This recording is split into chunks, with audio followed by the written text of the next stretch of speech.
और एचसीएफ क्या होता है। तो देख, जीसीडी का क्या होता है, greatest common division, greatest common division. और एचसीएफ हाईएस्ट कॉमन फैक्टर होता है, हाईएस्ट कॉमन फैक्टर होता है। जीसीडी ग्रेटेस्ट कॉमन डिवीजन होता है। तो जीसीडी ग्रेटेस्ट कॉमन डिवीजन कैसे होता है ये देखते हैं। तो देख, फॉर एग्जांपल कि मेरे पास एक है नंबर 13 और 11, इसका फैक्टर निकालूंगा क्या हो जाएगा, 1,13, और इसका कॉमन फैक्टर निकालूंगा 1,13, 1,11, सॉरी, ये क्या हो जाएगा, 1,11। तो ये हो जाएगा। अब वो दोनों में देखूंगी क्या है डिविजिबल, कॉमन डिविजिबल है 1, 1 इसको भी डिवाइड कर रहा, 1 इसको भी डिवाइड कर रहा, तो इसका क्या होगा, जीसीडी क्या होगा, ग्रेटेस्ट कॉमन डिवीजन या LCM, HCF highest common factor, LCM, LCM LCF, HCF भी बोला जाता है हाईएस्ट कॉमन फैक्टर। ठीक, ये दोनों का क्या हो जाएगा, 1 हो जाएगा। ठीक, और फॉर एग्जांपल 20 है और 40 है, इसका क्या हो जाएगा, इसके फैक्टर कौन कौन से होते हैं, 2 होते हैं, 5 होता है, 10 होता है, और कौन सा हो जाएगा, 2, 5, 10, और कौन सा, ये इतने में होते हैं फैक्टर। ठीक, अब इसके बाद 40 के भी फैक्टर हो जाएंगे, लेकिन 40 में ये 20 एक फैक्टर रहेगा। तो इन दोनों के बीच में अगर हम देखें कॉमन फैक्टर जो है, तो कौन सा है, वो कॉमन फैक्टर 20 है, तो इनका एचसीएफ जो होगा या G C D greatest common factor कितना होगा, ये होगा कितना, 20 होगा। तो ठीक, ये समझ गया कि ग्रेटेस्ट कॉमन फैक्टर इनके बीच का 20 होगा। और देखते हैं एग्जांपल कि कैसे ग्रेटेस्ट कॉमन फैक्टर निकालते हैं। तो मतलब हमें देख, ग्रेटेस्ट कॉमन फैक्टर में हम मैंने क्या समझा, ग्रेटेस्ट कॉमन फैक्टर में एक चीज समझा, क्या समझा मैंने, कि डिवाइड करो दोनों से, मतलब एक नंबर को क्या करो, डिवाइड करो दोनों से, एक नंबर से भी और एक दूसरे नंबर से भी, मतलब n1 से भी डिवाइड करो और n2 से भी उसी नंबर को डिवाइड करो। अगर मॉडलो क्या आ रहा, 0 आ रहा, और तो ये जितनी बड़ी आई की वैल्यू होगी, आई की वैल्यू अपने को मैक्सिमाइज करना है, और वही हमारा क्या देगा, जीसीडी देगा। ये वैल्यू तो मैं समझ गया। तो ये आई की वैल्यू कहाँ से कहाँ तक चेंज होगी, यही कॉन्सेप्ट है, यही कॉन्सेप्ट है कि आई की वैल्यू कहाँ से कहाँ तक होगी। तो आई की वैल्यू की देख क्या हो सकती है कि ये मिनिमम ऑफ, मिनिमम कैसे निकालेंगे, मैथ डॉट मीन करेंगे, minimum of n1 comma n2, जो मिनिमम हो उसको डिवाइड करो दोनों से, और जो जो बार बड़ा आई हो उसको क्या कर दो, बड़ा आई हो उसको, उस फैक्टर को क्या कर दो कि उस फैक्टर को स्टोर करते जाओ, मतलब कहाँ स्टोर करते जाओ, उस फैक्टर को स्टोर करते जाओ कहाँ पे, उस वाले अगर जीसीडी के वैल्यू में निकाल दो। मतलब अगर आई इक्वल टू 1 डिवाइड कर रहा था, फिर आई इक्वल टू 5 डिवाइड करना है, तो जीसीडी को आप कर दो तो 5 दो। अगर आई इक्वल टू 10 डिवाइड कर रहा है, तो दस जीसीडी को अपडेट करके 5 काट के टिकल कर दो, 10 कर दो, इस तरह से कुछ कॉन्सेप्ट लगेगा। तो इसका प्रॉपर एल्गोरिथम कैसे लिखेंगे ये देखते हैं। अब देख, इसका प्रॉपर एल्गोरिथम लिखूँ तो जीसीटी के टर्म्स में लिखता हूँ, प्रॉपर एल्गोरिथम कैसे लिखूंगा मैं, कि अपने को क्या निकालना है, जीसीडी निकालना है। ठीक,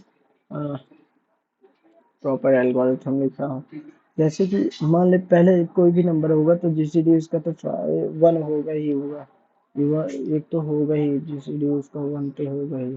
फिर मैं क्या लगाऊंगा, फॉर लूप लगाऊंगा, इक्वल टू 1 से लेके कहाँ तक, मिनिमम जो होगा आई कहाँ तक जाएगा, जो मिनिमम होगा किसका, मैट डॉट मिनिमम होगा n1 का और n2 का।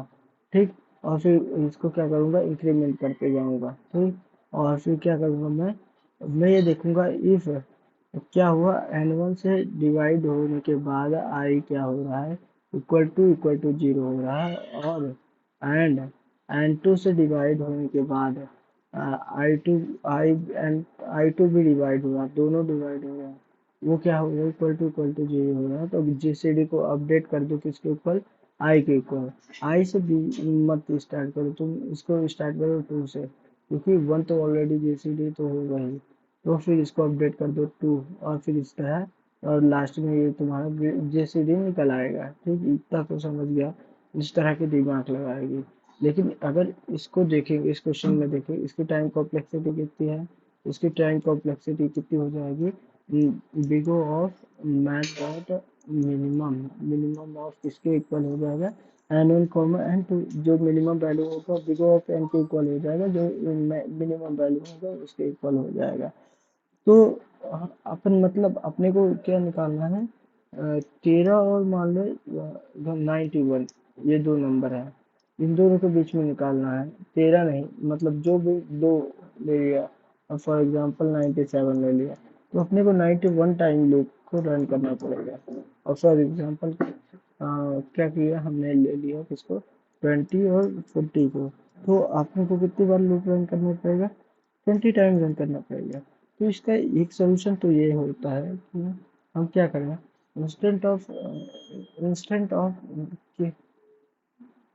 ऑफ द हम जीसीडी को हम क्या कर दें, स्टार्टिंग में ही 1 ले लें, और क्या करें, इंस्टेंट ऑफ हम क्या करें कि फॉर लूप लगाएं और आई स्टार्ट कर दें किससे, minimum of math dot minimum of इससे N one comma N to.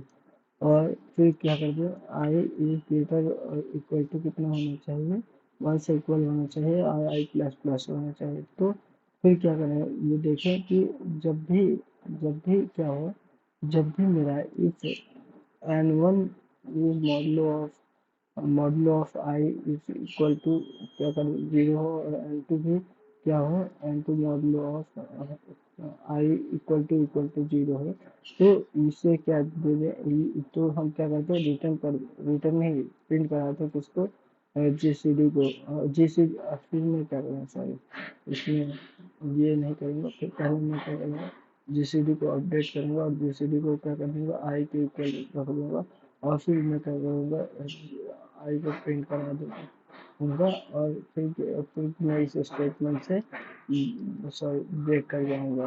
ठीक, ये हो जाएगा। और यहाँ से अगर मतलब पहला ही कॉमन नंबर मिल गया तो ये करूँगा। अगर इसकी देखें तो ये इस टाइम कॉम्प्लेक्सिटी जीरो कम होगी 20 और 40 के बीच में, कि पहला ही मिल जाएगा जो कि 20 होगा, और 20 डिवाइड करेगा खुद को, और तो इससे आएगा 0, और 40 डिवाइड करेगा खुद को, 40 डिवाइड करेगा 20 तो इससे 0 आएगा, तो जीसीडी अपना क्या रिटर्न हो जाएगा, ये रिटर्न हो जाएगा कितना, ये रिटर्न हो जाएगा, आई जीसीडी अपना कितना हो जाएगा, 20 हो जाएगा। लेकिन time complexity consider as the worst case. Worst case में देखें तो क्या होगा कि ये जीसीडी अगर 13 और 11 हो गया, तो अपने को तो शुरू से अंत तक जाना पड़ेगा, मतलब 11 से लेकर 1 तक ही जाना पड़ेगा, और बस कैसे कंसिडर करते हैं। तो इस केस में देख जीसीडी कितना हो जाएगा, ये क्या हो जाएगा, ये सही करेक्ट आंसर नहीं देगा, ये इस केस में अपन फंस जाएंगे। इसमें भी फंस नहीं जाएंगे, मतलब करेक्ट आंसर देगा, लेकिन बिग ऑफ एनी टाइम लेगा, एन क्या होगा, मिनिमम ऑफ इन दोनों का मिनिमम हो जाएगा। ठीक है, आप इसीलिए आप देखते हैं क्या, अब दूसरा तरीका देखते हैं। इसके लिए आता है यूक्ली क्लियर, कौन से थ्योरम बताए थे सर ने, ये बताएं, अब बता रहे हैं, यूक्लिड लेटरल एल्गोरिथम आता है, उसको देखते हैं। देख, यूक्लिड एल्गोरिथम के हिसाब से, इनके हिसाब से क्या होता है कि इनके हिसाब से क्या होता है, यूक्लिडियंस एल्गोरिथम के हिसाब से, कि अगर हमें क्या नंबर दिया है, दो नंबर दिया है, अगर इन दोनों का जीसीडी निकालेंगे, वो इक्वल होता है एक नंबर को दूसरे नंबर से सब्ट्रैक्ट कर दो, और दूसरे नंबर को रखे रहो, मतलब, और पहला नंबर क्या होना चाहिए, बड़ा होना चाहिए, तो मतलब बड़े वाले को छोटे वाले से सब्ट्रैक्ट कर दो, और फिर उसके बाद अ, बड़े वाले को छोटे वाले से सब्ट्रैक्ट कर दो, और फिर उसके बाद ये ऐसा कर दो, तो ये इससे ये होता है प्लेस का फॉर्मूला। तो बड़े वाले को छोटे वाले के साथ सब्ट्रैक्ट कर दो, और छोटे वाले को रख रहा, और फिर इसी तरह इसके साथ ये दोनों बी का निकालना है, तो ये कितना हो जाएगा, ये हो जाएगा किसका, ये हो जाएगा ए माइनस बी कॉमा डी, ये इसके इक्वल हो जाएगा। ठीक, ये और ये सब ये है कि ए बड़ा होना चाहिए। ठीक, अब देखते हैं इसको कैसे सर ने सॉल्व किया है। फॉर एग्जांपल अगर मेरे जीसीडी क्या है 20, 50 का निकालना है, तो मैं जीसीडी कैसे निकालूंगा? तो 20 - 50 करूंगा तो 5 आएगा, और इसको करूंगा तो कितना आएगा? ये आएगा कितना? 50 आएगा। तो अब अब देख, अब इसका कैसे करूंगा? 20 - 50 का जीसीडी निकालूं या 5, 50 का निकालूं, दोनों का सेम आएगा। अब 5, 50 का निकालूं या मैं जीसीडी निकाल लूं किसका? किसका निकाल लूं? इसका निकाल लूं, 10, 5 का निकाल लूं, सेम आएगा। फिर मैं जीसीडी निकाल लूं किसका? 5, 5 का निकाल लूं, सेम आएगा। और जीसीडी निकाल लूं किसका? जी, 5 का सेम आएगा इन दोनों का। और इसको जीरो को किसी से भी डिवाइड करो वो तो हमेशा होगा, तो 5 इसका आंसर है। तो अगर इन दोनों को भी देखोगा तो इनका आंसर क्या होगा? 20 का क्या होगा? ये हो जाएगा 5 चौको 20, और ये क्या हो जाएगा? ये जाएगा 5, 15 को हो जाएगा 3, 25, 15। तो 5 ही दोनों में कॉमन है, तो ग्रेटेस्ट कॉमन डिविजिबिलिटी क्या है? 5। और इससे भी आंसर क्या है? 5। तो ये यूक्लिड्स एल्गोरिथम जो है, यूक्लिड एल्गोरिथम जो है, यही इसका स्टेट है कि दोनों को इक्वल होते हैं। ठीक। अब इसको देख, मैंने क्या किया? 50 से मैंने हर बार सब्ट्रैक्ट करते जा रहा हूँ। तो मैं सब्ट्रैक्ट करने की बजाय मैं क्या कर दूँ? डिवीजन कर दूँ, यही चीज कर देगा। ये आ जाएगा सीधे से, आ जाएगा 5 या 15। अब देखते हैं इसको कैसे करते हैं, शायद ऐसे ही होगा कि डिवीजन करते हैं instant of. Sir also apply the same concept, sir ने भी यही कॉन्सेप्ट ही अप्लाई किया। उन्होंने क्या किया? पहले देख जीसीडी ऑफ 20, 50 इसको क्या किया? 50, ये किया। फिर इसके बाद क्या किया? फिर इसने 50 का, फिर 10, 5, फिर उसके बाद 5, 5, फिर जीसीडी निकाला तो जीरो। जब एक जीरो हो जाए तो दूसरा क्या होता है? जीसीडी होता है, जो कि सेम आ रहा है दोनों का। यही होगा कॉन्सेप्ट। देख सर ने फिर क्या कॉन्सेप्ट बताया कि हर देख, अगर हमें जीसीडी निकालना हो कि ए बी था, तो मैं A B minus A B, A minus B comma B करता था। ये बार बार मैं करता जाता, तो ये भी एक प्रकार से लीनियर कॉम्प्लेक्सिटी ही लेता था। अगर फॉर एग्जांपल मेरा ए की वैल्यू मेरी 52 हो गई और बी की वैल्यू मेरी 10 हो गई, तो अगर मैं इसको बार बार सब्ट्रैक्ट करूँगा तो जैसे कि 52 - 10 हो गई, और फिर 42 - 10 हो गई, फिर 32 - 22 - 12 - 10, फिर उसके बाद 12 - 10, फिर उसके बाद फिर 5, फिर ऐसे अगर ऐसे ऐसे कर दूंगा तो लास्ट में मेरे पास दूसरे भी कितना आएगा? 2 - 2/10 आएगा। तो इससे अच्छा हम क्या करते हैं? इंस्टेंटली कि हम बार बार इसको क्या करें? सब्ट्रैक्ट कर दें, तो हम इसको क्या करते हैं? 52 मॉडलो क्या निकालें? 10 निकालें। तो ये भी हमारा क्या आएगा? 2 आएगा। तो 2 यहाँ लिख दिए। और ये मॉडलो ये क्या आएगा? 10 आएगा। तो ये हुआ। तो जीसीडी इसका क्या आ जाएगा? 2 मॉडलो 10। और फिर से मैं क्या कर दूँ? 10 मॉडलो 2 करूँगा तो ये क्या आएगा? जीरो आएगा। तो एक जीरो, एक कॉमा 2। और इन दोनों का जब इन दोनों का अब जीसीडी निकालेगा तो एक जीरो हो गया, तो अदर अदर जीसीडी हो जाएगा। तो अदर जीसीडी मतलब 2 आ जाएगा इसका। तो इंस्टेंटली हम क्या करें? हम क्या करें? डिवाइड करें, सब्ट्रैक्ट करने से अच्छा हम क्या करते हैं? अगर जो बड़ा हो और छोटे वाले से, बड़े वाले को बिगे वाले को छोटे वाले से क्या करते हैं? मॉडलो ले लें, डिवाइड करें और रिमाइंडर को निकाल लें। तो वो ही हमारा क्या हो जाएगा? एक जीसीडी का पार्ट हो जाएगा, और अब दूसरा उसका पार्ट हो जाएगा। ये कॉन्सेप्ट लगता है इसमें। ठीक।